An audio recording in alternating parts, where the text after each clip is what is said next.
2024 도 4021 피고인 조국 외 사인, 상고인 조국, 정경심, 노환중, 백원우 및 검사, 주문, 상고를 모두 기각한다. 딱 13초 걸렸죠, 여러분. 조금 전 조국 대표에 대한 대법원의 확정 판결이 13초 만에 끝났습니다. 앉아있던 방청객들은 다 어안이 벙벙한 표정이었어요. 저렇게 끝난다고? 판결 요지 낭독도 없다고? 이런 표정이었습니다. 사건 번호 낭독, 피고인명, 상고인명, 주문 낭독까지 13초 만에 판결 선고가 끝났습니다. 그래서 조국 대표는 징역 2년, 실형이 확정이 됐고요. 이제 수일 내로 구속수감이 될 겁니다. 자, 본질에 대해서 얘기하기 전에 기막힌 일이 하나가 있었는데요. 오늘 조국 대표 선고는 11시 45분에 예정이 되어 있습니다. 그리고 재판부가 법정에 입정을 해서 착석을 한 게 11시 46분이에요. 법정문이 열리기 전에 방청객들은 다 밖에서 대기하고 있었습니다. 그런데 그때 법정문이 열리기도 전에 언론에 판결 선고 내용이 먼저 보도가 됐습니다.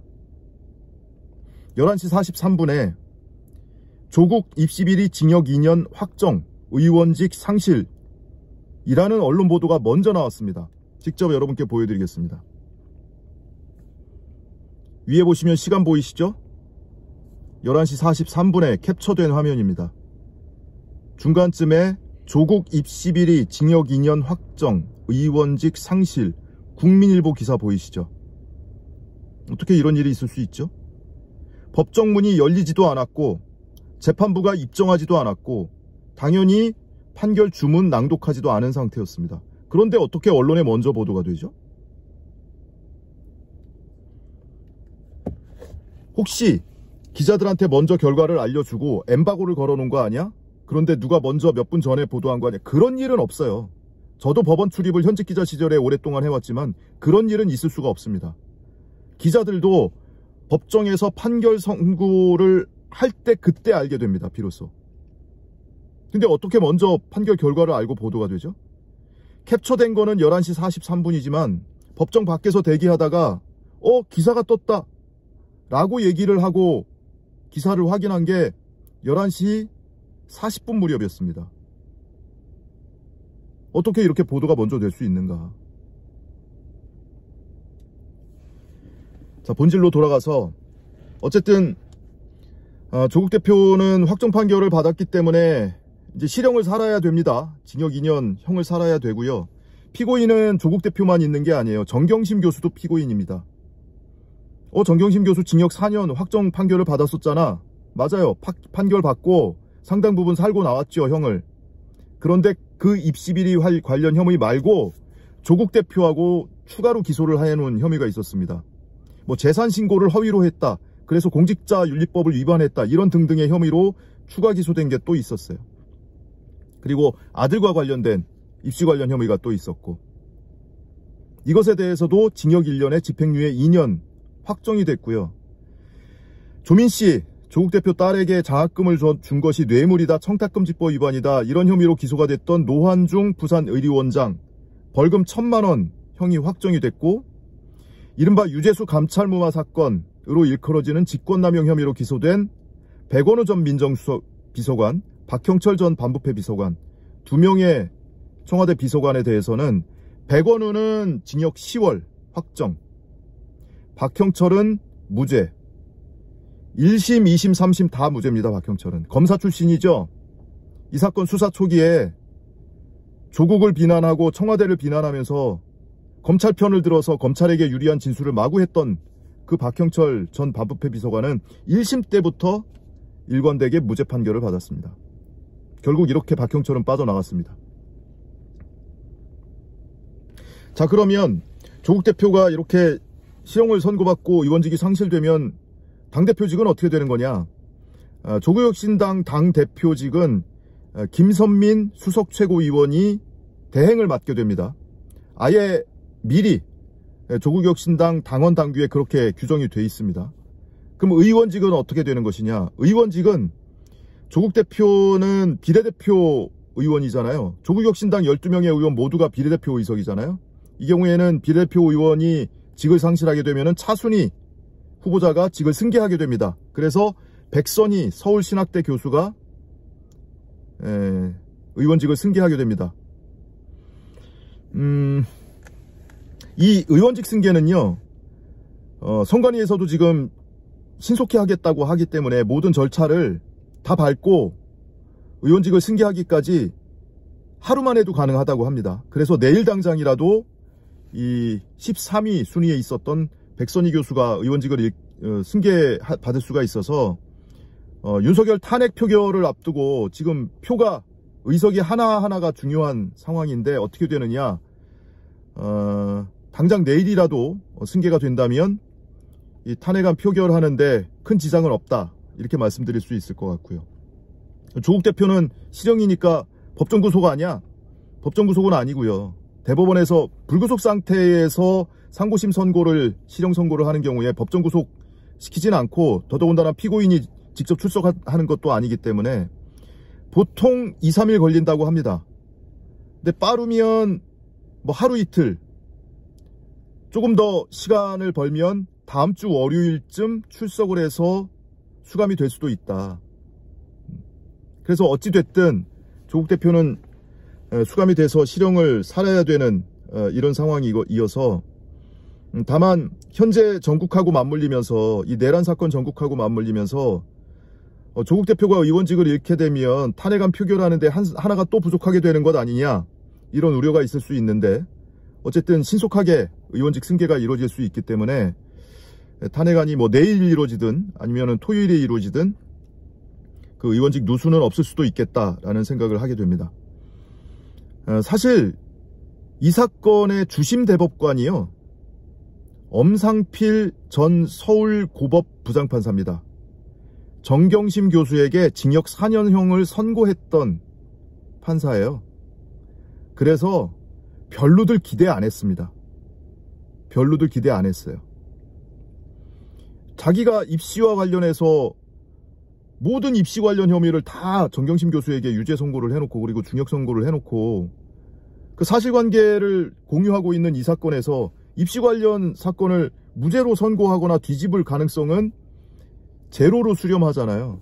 그래서 사실 별 기대들 안 했는데, 일말의 기대를 했던 것이 정경심 교수 사건에는 없었던 조국 대표가 받고 있는 혐의가 크게 두 가지가 있었단 말이에요. 딸이 받은 장학금을 조국의 공직자인 조국이 받은 뇌물로 볼 수 있느냐, 또는 청탁금지법 위반으로 볼 수 있느냐, 이건 법리적으로 해석이 필요하다. 그래서 굉장히 첨예한 법리적 쟁점이 됐던 부분이 하나가 있고, 또 하나는 백원우 박형철과 함께 기소된 유재수 감찰무마 사건에 있어서 청와대 특감반의 권리 행사를 방해하는 직권남용 혐의가 있다는 것인데, 청와대 특감반이 민정수석을 단순히 보조하는 것을 넘어서 검사들과 마찬가지로 독립된 독자적인 직무 권한을 갖고 있다고 볼 수 있는 것이냐, 만약에 민정수석을 보좌하는 행정요원의 지위에 그친다면 민정수석이 감찰을 중단하라고 하거나 불능 상태에 빠져서 종료하라고 한 것이 청와대 특감반원의 직권 남용을 통해서 권리 행사를 방해했다고 볼 수 없다. 이런 법리적 쟁점이 첨예하게 맞서고 있었거든요. 문재인 전 대통령도 이 법원에 본인의 확인서, 진술서를 제출했을 정도였으니까요. 그런데 이 부분에 대해서는 법률심인 대법원에서 심도 있게 다루면 달리 판단을 할 수도 있지 않을까라는 일말의 기대들이 있었던 것인데, 그것에 대해서 그냥 무시해버렸습니다. 그래서 전부 상고 기각, 유죄 판결을 한 거예요. 13초 만에 주문을 낭독하고 끝났는데요. 물론 판결 선고 직후에 대법원이 판결문 선고 자료, 설명 자료를 배포를 했습니다. 그런데 이 설명 자료에 마저도 대법원의 상고 기각 사유를 구체적으로 적시해 놓지 않았어요. 기재해 놓지 않았어요. 원심의 판단이 이랬다. 1심이 이랬고 2심이 이랬다. 근데 우리의 판단 내용은 검사의 상고 이유에 대해서 이러저러해서 상고를 기각한다.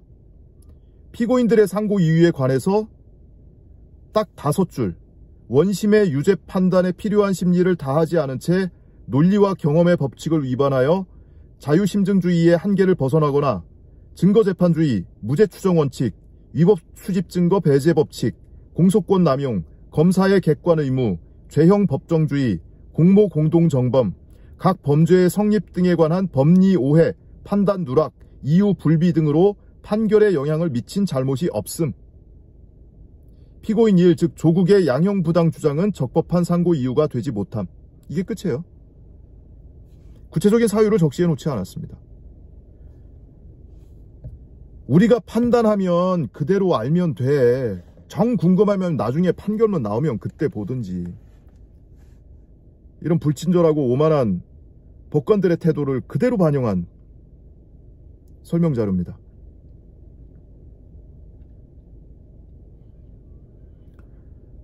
사실 이 사건은요, 정경심 교수 그리고 관련 사건인 김경록, 조범동, 최강욱 모두 유죄 판결을 받고 오늘 조국 대표까지 유죄 확정 판결을 받았지만 아직도 여전히 이 사건은 수사도 기소도 판결도 잘못됐다고 믿고 있는 분들이 있습니다. 저 역시 그 중에 하나입니다. 나중에 반드시 바로 잡혀야 합니다. 이게 너는 대법원 확정 판결까지 줄줄이 나왔는데 저거 무슨 신념이야, 무슨 뭐야? 천만에요. 하나만 사례를 말씀드릴게요. 최성해 동양대 총장 있잖아요. 장경욱 동양대 교수가 전 대학 직원하고 함께 최성해 전 총장을 위증 혐의로 고발했었어요. 경찰이 수사를 했습니다. 개수는 정확하지 않을 수 있는데 제 기억으로 9개의 위증을 했다. 무혐의 처분하면서 무혐의 사유서에, 불기소 사유서에 뭐라고 썼냐? 위증을 안 했다는 게 아니에요.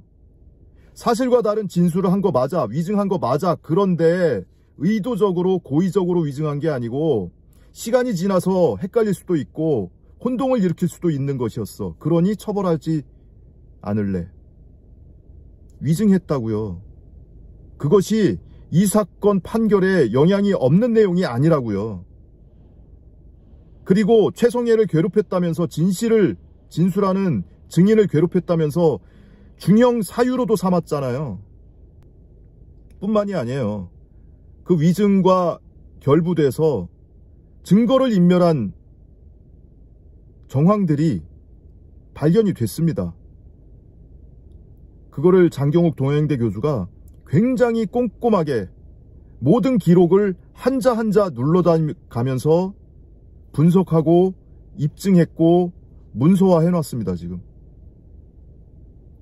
지금 유죄 확정 판결 받았다고 해서 이걸로 끝이 아니다. 판결이라는 것은요, 물론 수긍을 하죠. 피고인 수긍합니다. 어디 도망 안 가요. 수감될 겁니다. 하지만 법원이 진실을 독점할 수는 없다라는 거죠. 그렇지 않으면 항소심이 왜 있고 상고심이 왜 있습니다. 왜 있습니까? 단심제 하면 되죠. 재심제도는 왜 있습니까? 나중에라도 반드시 바로잡혀야 한다. 그리고 그 오롯이 진실을 찾기 위한 작업을 여기서 중단하는 것은 아니다 라는 말씀을 여러분께 꼭 드리고 싶고요. 그리고 많은 분들이 기사의 댓글로 빨리 정권 바꿔서 조국 대표에 대해서 억울하게 신형 선고받은 조국 대표에 대해서 사면 복권해야 된다, 이런 댓글도 많이 눈에 띄는데 공감합니다. 이것은 이재명이냐 조국이냐 양자택일의 문제가 아니에요. 조국이 당했던 것처럼 이재명도 똑같이 당해왔잖아요. 몇 년 동안. 조국 대표 때 사실을 바로잡고 검찰의 이와 같이 무도한 행태, 사법부의 게으른 행태를 바로잡았다면 이재명 대표가 이렇게 치도금 받으면서 5개, 6건의 재판을 받을 일도 없었어요. 지금 이재명 대표가 이렇게 당하고 있는데 여기서도 바로잡지 않으면 나중에 또 제3, 제4의 희생양이 생길 겁니다. 반드시 바로잡는 일에 많은 사람들이 함께하길 빌겠고요. 법정에는 조국혁신당 의원들, 김선민 수석 최고위원을 비롯해서 많은 의원들도 와서 함께 방청을 했습니다. 방청을 했는데 너무나 허망하게 끝난 거죠. 그리고 조국 대표 선고가 11시 45분에 예정이 되어 있는데 30분 전인 11시 15분에 최강욱 전 의원 선고가 있었습니다. 조국 대표 아들에게 인턴 증명서를 발급해줬다는 이유로 업무방해 혐의로 2020년에 기소가 됐었는데 최욱의 매불쇼에 출연을 해서 인턴 한 거 맞냐? 맞다. 내가 확인하고 확인서 발급해준 거다. 이 얘기를 했다고 허위사실 공표 혐의로 선거법 위반 사건으로 추가 기소가 됐었잖아요. 그 사건이 오늘 확정 판결이 있었습니다. 벌금 80만 원 항소 기각돼서 확정이 됐습니다. 물론 최강욱 전 의원은 이전에 이미 업무방해 사건이 유죄 판결을 받는 바람에 의원직을 이미 잃었고, 그래서 선거법 사건은 더더군다나 100만 원 미만의 형이어서 이렇게 저렇게 해서 많은 사람들이 관심을 갖지 않았는데 30분 간격으로 최강욱 전 의원에 대한 대법원의 확정 판결도 있었습니다. 벌금 80만 원 형이 확정이 됐고요. 그래서 그 판결을 보고 방청객 다 퇴정을 하고 해서 밖에서 나와서 대기하고 기다리고 있는데 기사가 먼저 뜬 거예요. 조국 대표 징역 2년 확정됐다는 기사가.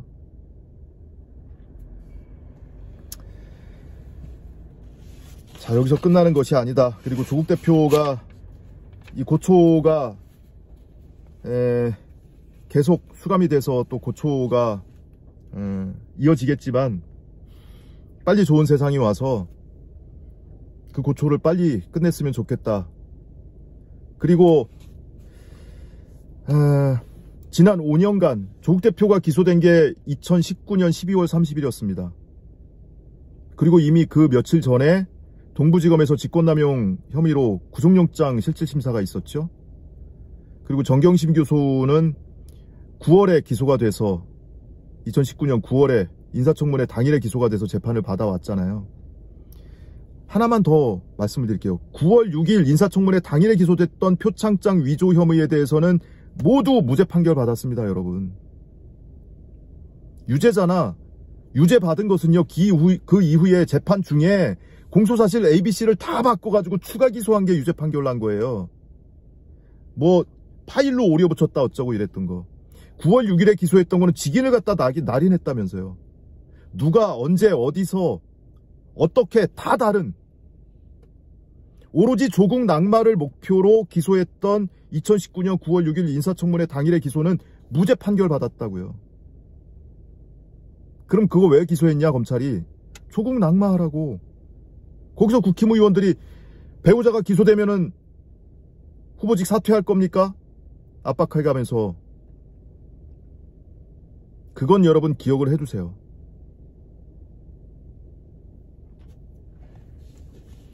자, 그 사건 이후로 지금까지 5년 동안 여러분께 조국 대표, 정경심 교수, 김경록 전 차장, 조범동 씨, 최강욱 의원,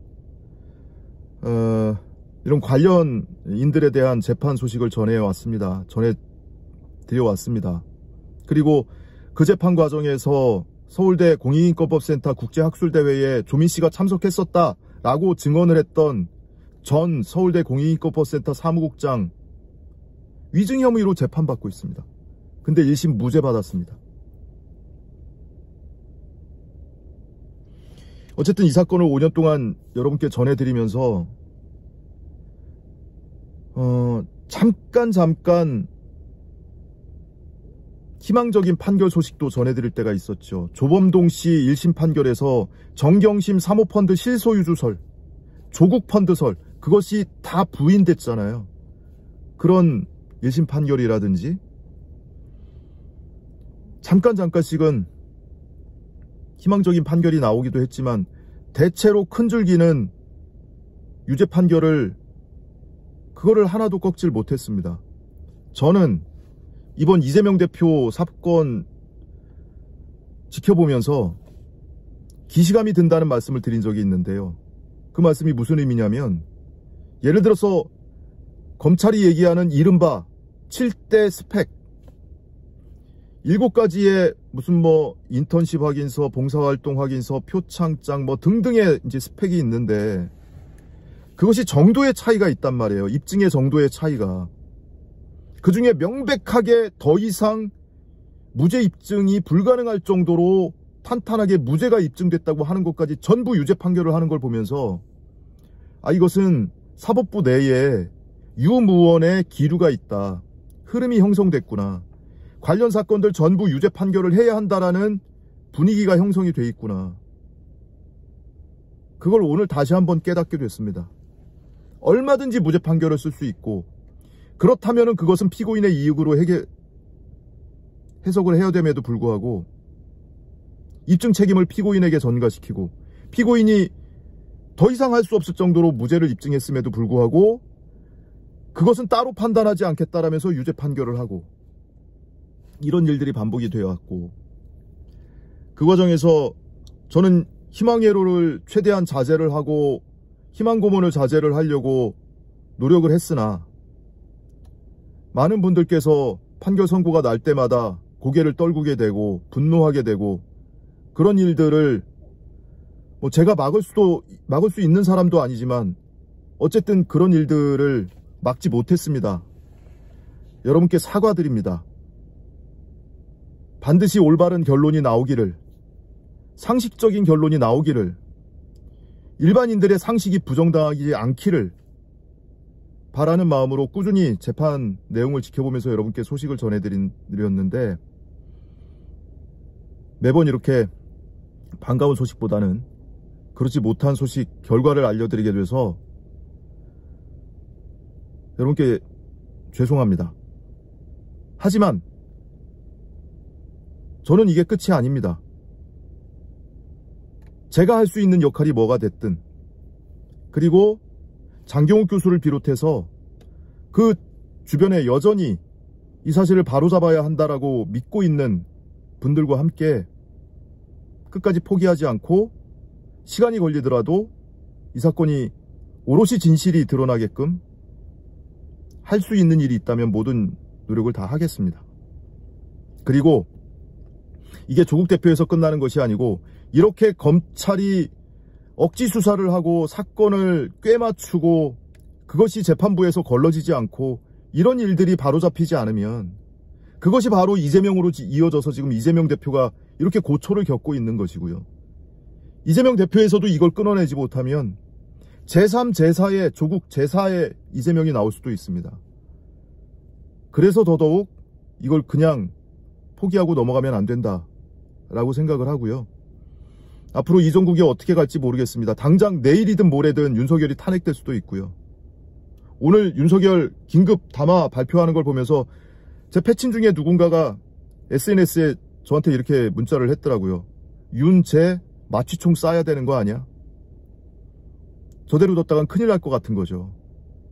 그걸 온 국민들이 다 알고 있습니다. 그래서 최대한 빠른 시일 내에 윤석열을 끌어내리고 정권을 교체시키고 그래서 지금 이 온갖 엉망진창이 돼버린 국가 시스템 그리고 형사사법 시스템도 바로잡히는 날이 빨리 오기를 그날까지 여러분과 함께 하도록 하겠습니다. 이 조국 대표와 관련된 거의 모든 사건이 이렇게 마무리되는 시점이어서 저는 이런 결과가 나올 때마다 여러분께 소식을 전해드리는 것이 너무나 면구스럽고 송구하고 제가 죄를 지은 것 같고 그렇습니다.